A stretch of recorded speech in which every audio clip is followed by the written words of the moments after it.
Hi everyone, welcome back to DIY with Dewey. Today we're going to remove the rear wheel on our S10 Max. You have to remove the 4 screws and then remove that rear fender. So I actually cut the wire for that rear fender. Remove this bottom plate. You have 11 screws and they're all really tiny Phillips screws. Don't lose them. You have 11 of them. And it's pretty tedious to remove. So if you have a drill, it'll be a little faster than doing it all by hand. I'm sure you can do it with a screwdriver as well, just a Phillips screwdriver.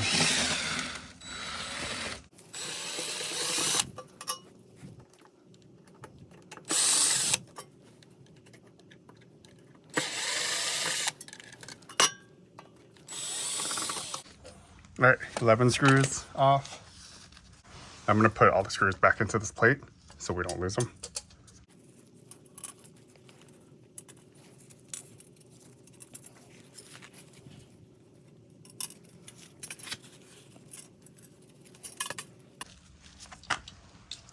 Okay, grab your 3mm Allen wrench. Here, let's go ahead and unplug all these wires. So you'll cut the zip tie that's holding all this together. And then I'll explain what is what. So this is the battery cable. First thing you want to do is disconnect this. You don't want battery coming through here when you're messing with all this. So go ahead and undo the battery. And grab the plastic, don't grab the wires. So do you see how I'm wiggling the plastic? There we go, disconnected. I leave the charging until last. Undo the motor wires. You have 3 of these phase wires.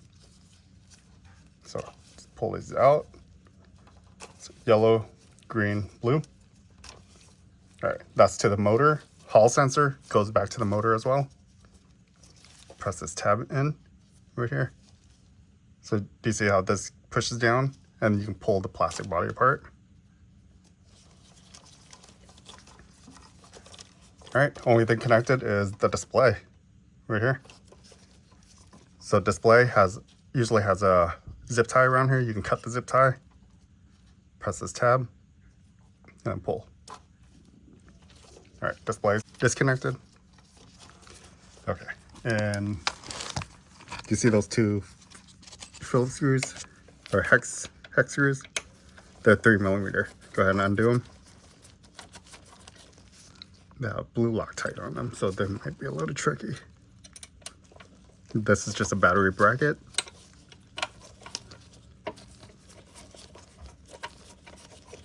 There we go. Battery bracket comes out.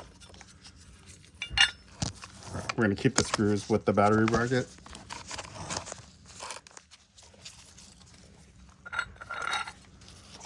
Two screws, keep it together.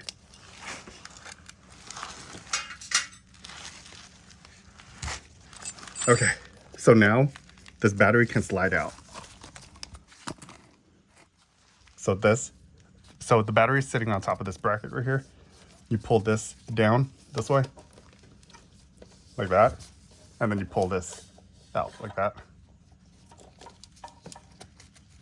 Now we just have a charging cable hooked up. This is an extra wire that the factory didn't use. It's another charging port.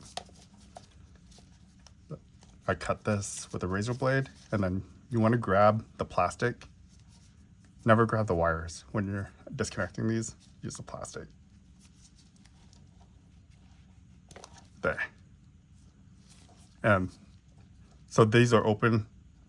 This is okay because this is the charging side. This is the battery side. But I keep it covered like that. All right, battery's out. It's just a 48-volt battery. 15 amp hours.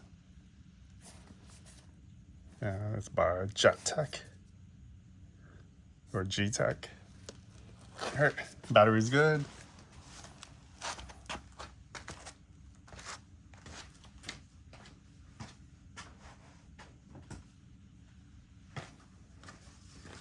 All right, I always set the battery aside. It's a non-flammable area. So if something does catch on fire, it's okay. All right, so this is the tricky part, okay? Do you see, it looks like they put silicone in this little corner. So it almost looks like when they installed this,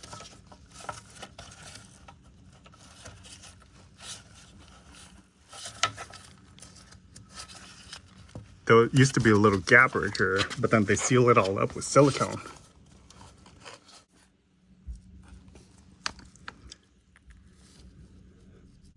I can push those pins out. All right. Here. So what you have here is this is the pin inside. We have from the top right, we'll go red, top right. Under it is yellow. The middle top row is white. Middle bottom row is green. Top left is black. Or top left is black, bottom left, blue. All right, so now we know which one's which. Let's go ahead and push all those pins out. Let's get a small Allen wrench. And you can push these little ramps down on these connectors to pull them out.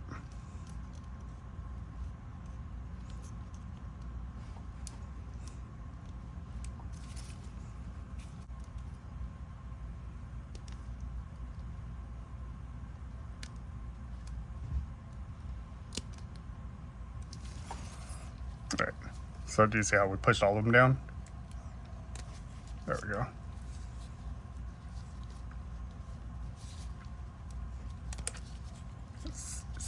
It's sealed with silicone.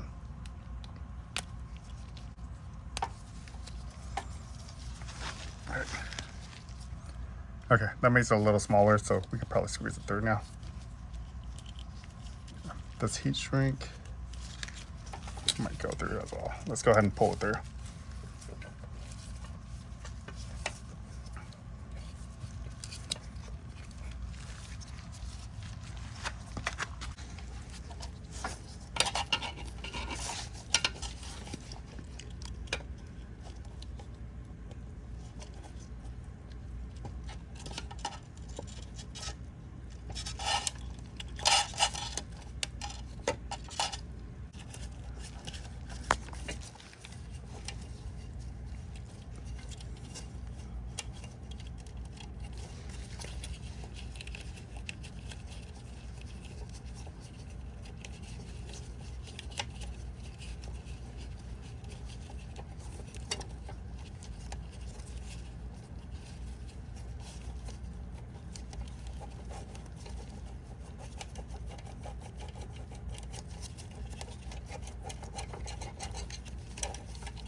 All right, we got all the wires out. There. So we were able to squeeze it through.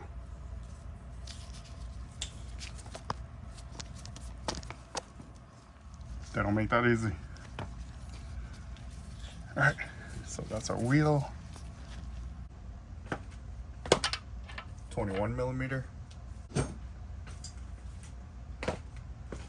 Okay, so I'm gonna use an adjustable wrench and a ratchet for this 21 millimeter.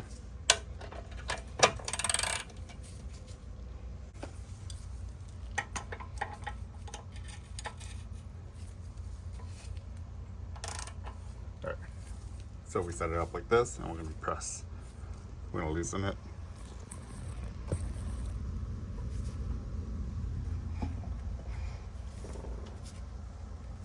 So it's pretty tight on there. I'm pretty sure I can get it, but let's go ahead and use our impact since we have it. This thing can get off almost any bolt.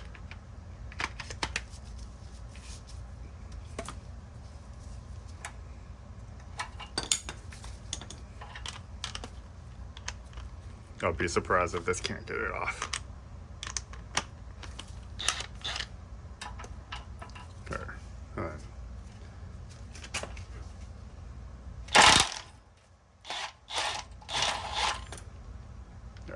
Makes it much easier, right? Oh, somebody put Loctite on here, red Loctite. That's why it was so difficult to loosen.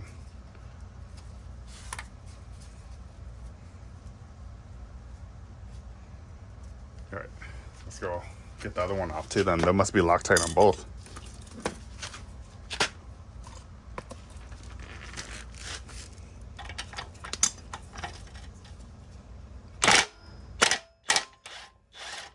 Yeah, sure enough. Somebody put red Loctite on these. That's crazy. Guess they didn't want it to come off.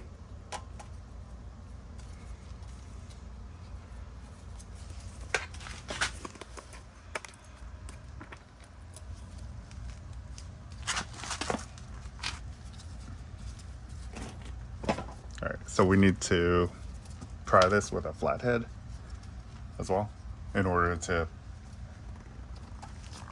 get that washer out. All right, flathead, and you just want to pry this off.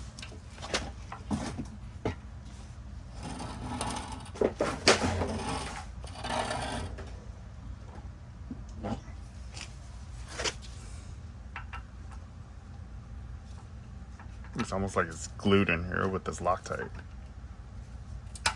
There we go. You see how it shifted? There.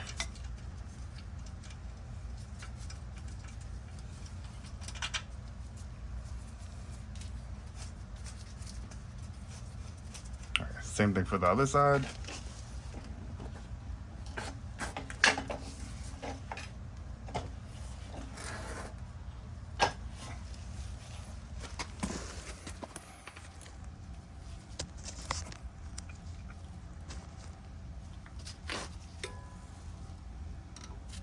So go under here, there's a little gap where the notch is, and twist.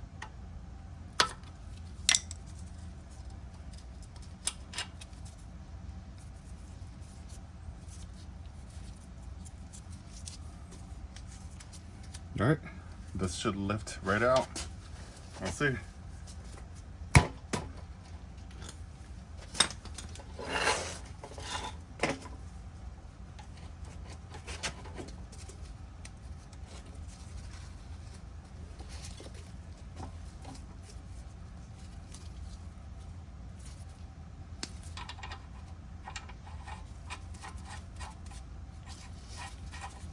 All right.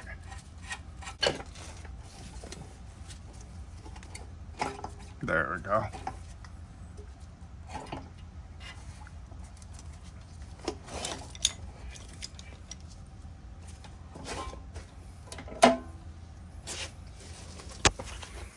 There. All right. Well, that's pretty much how you remove the rear wheel. Hopefully yours doesn't have Loctite on there, but you can see there's washers. So we'll leave the washers on. And this motor has a bad Hall sensor. It won't rotate. So we have two options. We can open it up and try to replace the Hall sensor chip board, the Hall sensor board, or we can go with a controller that doesn't require Hall sensors.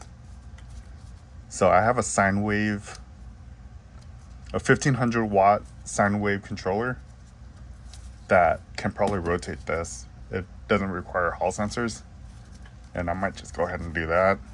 So we can actually salvage this wheel and use it on another build.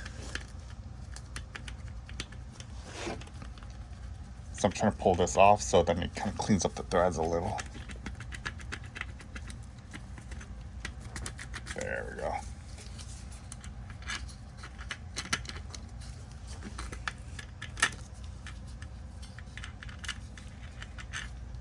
All right, put this back on.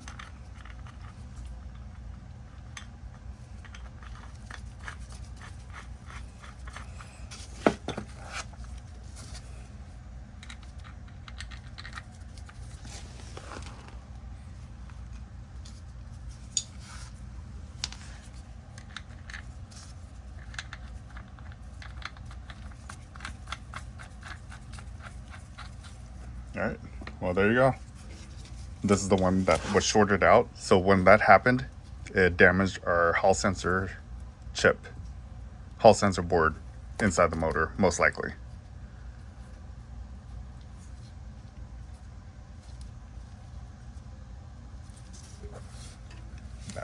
as well.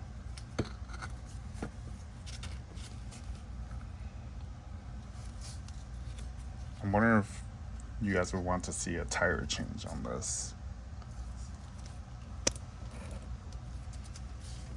I can do a tire change, but then this motor is bad and I would throw it back on here, so that's pointless. We'll go ahead and get a replacement motor. All right, well, let's continue with our disassembly. So that's the rear motor, it's off. Now we want to remove the rear shocks. We'll continue in the next video.